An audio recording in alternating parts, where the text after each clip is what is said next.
Welcome, everybody, to another Kicking Tables. Today, we'd like to welcome Dave Clarke, the managing director of Sinister Fish Games, and Haakon Gaarder, the creator of Streets. Gentlemen, welcome to the show. Hello, hello. It's nice to be here. From the other side of the world, joining us. All different sides. Yes. So why don't we jump in? Tell us about Streets. Give us a brief overview of how the game is played. And we'd like, is this a co-op or is this a competitive game? So give us the lowdown on Streets. Yeah. Haakon, go. Okay, yeah. Well, Streets is not a co-op. It's a competitive game. And it's a pure tile-laying game. And it's kind of hard to explain it just by talking, really. It's better to show it, but you place these building tiles into a city. So what you do on your turn is just place a building into the city, and each building is going to score you money depending on where it is. Like if you have an ice cream shop, it's nice to have that close to where lots of kids live, right? That will make you more money, and you win the game by making the most money. Okay. Yeah, and that's what you do. You keep building, and the buildings are put into streets. That's why it's called Streets. Like when buildings line up next to each other, they're in the same street. Like these two are in the same street. And that's a beach and a statue, so not the best examples of buildings, but if I can, yeah, you know what I mean. Yes. Yeah. So every street is like a little tableau of things that score together and create an engine together, like a row in Wingspan or something. And all players share that. So while it's not co-op, you share a lot of areas and you score together. Okay. Yeah. Oh, You're all building. Everybody's building the same city rather than doing your own tableau. Everybody's working on the same thing. So is there ways you can block your opponents then, or how do you play against your opponents to make sure you win? Yeah, good question. Yeah. Well, the thing is, if you let a player just build a street on his own and have lots of buildings comboing together, he can create a huge combo that gives him lots of points. What you can do to stop that is to end the street, close it off. And you do that basically by, if I have this nice suburban house here, then maybe someone's going to build a big store here. Oh, it's the wrong way, sorry. Let's see if I can do this. There you go. Street going in the other direction on the end of the street. Yeah. I have to do it mirrored. Yeah. That will close off the street and stop people from building more in there. Okay. But that's also actually good for the guy in the street because that's when he gets points. But you can limit how much he gets. So it's a duality there. You have to balance it out. Okay. And there's a whole thing with tiny meeples moving about. And if you close off a street, all the meeples are going to move into other buildings in other streets. Every meeple is worth money. So there's a lot of kind of two-sided things in here. And it's really focused on like Streets is focused on a city on the street level. It's not like you're not building power plants and plumbing and stuff like that. It's about the people, attracting people to your restaurant or your hotel or to your suburb and stuff like that. Now, Streets is actually a follow-up to your game Villagers, and it has kind of a very similar look to it. Do you consider this a sequel to Villagers? Is it very, very different than Villagers, having not played Villagers myself? Yeah, it's quite different. So the idea is to a game for people who like Villagers, but it's a different game. It doesn't replace Villagers. It's like Villagers is a card drafting game, and if people like that, they could buy this game with a similar art style, but it's a tile placement game, right? Okay. But it's still an economic game that focuses on set collection, and it's about people. Streets is about modern people, like put into categories like hipsters and tourists and parents and shoppers. While Villagers is about the crafts in the Middle Ages, where that were more important. So, well, you're zooming out. First you start with the villagers, now you got the cities, or the town, the streets, and then you got to move out to the cities, right? Next time. Yeah, maybe. We're also they're also moving along in time, so I don't know if that's right. So the next one will be in what comes next. Next one will be in the future cities. That's my prediction. It's going to be after 2020, and who knows what that's going to look like, right? So it's going to be a post-apocalyptic game. Oh yeah, you're not wrong there. Yeah, do you like Kevin Costner? I do, actually. I love Waterworld. Oh my word! Yeah. Yes. There you go. You have ships. Ships is your next next look. Atolls. Yeah. It's going to be called Rusty Floaters or something. Is it? No, I don't know. That's the worst name ever, isn't it? Rusty Floaters does not give the same vibe that you may be thinking. Oh, That it's means happening. something It's completely different. Yeah. Yeah. Maybe at least need a different box art for that one. I do not know him. So the game shows it's 1 to 5 players. Does the solo variation of the game differ from a regular competitive game, and how is that sort of implemented? Oh, it's quite similar, really. So the thing is, you play for yourself as normal, and you also play for a character we call the Grifter. Have you seen those virtual person, the virtual presence things, where you put on an iPad? Telepresence? That's what you call it in Britain. Telepresence. Telepresence, yes. Yeah, it's one of those, except it's a robot kind of, and you have to play for that as well, but you don't have to think for it. It's sort of more simplified decision making for that one, and you can try and exploit its decisions to benefit yourself, sort of. Okay. But it's very easy to use, so that you spend very little time on the AI turn. You spend all your time on your turn. Okay. Yeah. All right. So it has a sort of a SimCity vibe to it too. Was that an inspiration at all? Like the old computer game SimCity, was that an inspiration in sort of building out the way this works? Yeah, I think everything in every city building game is inspired by that somehow. Yeah, that's true. But I guess you could say the board game Suburbia is closer. Okay. Oh, Which is yeah. also inspired by SimCity. But in Suburbia, everyone is building their own city by themselves, right? So I thought, And their tiles are hexagonal, and ours are square, so it's yeah, completely different. completely different. Absolutely different. Haakon, you are the designer and the artist behind Villagers. Are you taking on both roles again for Streets? definitely, yeah. Wow, that's a lot of work you're putting in then. You're doing everything. Yeah, it is. Dave is helping with the business side of things, so that really helps not having to worry about that. During development of this, as you know, developing it on your own here, what was one of the hardest things to get right as you started testing this game? I guess as a tile game, it's very visual, right? You want players. Do you guys play Carcassonne at all? Yes. Yeah. So you have to have some kind of visual thing that works, like a map, and people need to be able to just look at it and get what they can do. And in some earlier iterations, people were quite confused.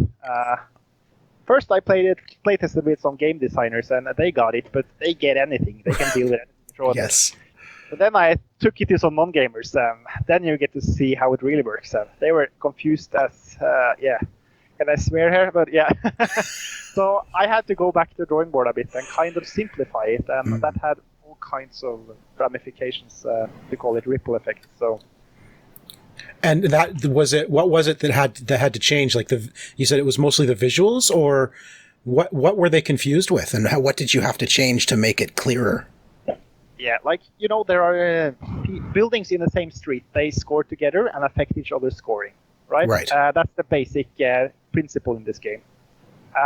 In the earlier iterations, there were buildings that were not in the street, but kind of close to it, who also sort of sometimes also affected the street, and that was confusing, very confusing.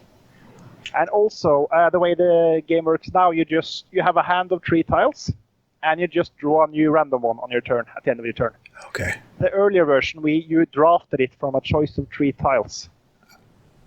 So that created a lot of information overload. Like you had to not only choose where you place your tile based on the map in front of you, you also have to look at, okay, what am I going to draw next, and what do I have in my hand, and that was just too much. And it took a surprisingly long time to just figure all that out, really. Yeah. I didn't want to remove any of the drafting, because then all the tiles had to change, but in the end I had to do that. So. And I remember we went back and forth a lot about the iconography and the shape of the icons, the placement of the icons, and it took a lot of back and forth to get them how we like them now. Yeah, it's a very graphical thing. Moving them to the middle of the building instead of on the corner, that was a big change that helped a lot. So with your Kickstarter, you have a couple of different editions. The Deluxe edition, the wooden components of the Deluxe edition look absolutely fantastic. Can you tell us a little bit about what some of the differences between the standard and Deluxe edition are going to be?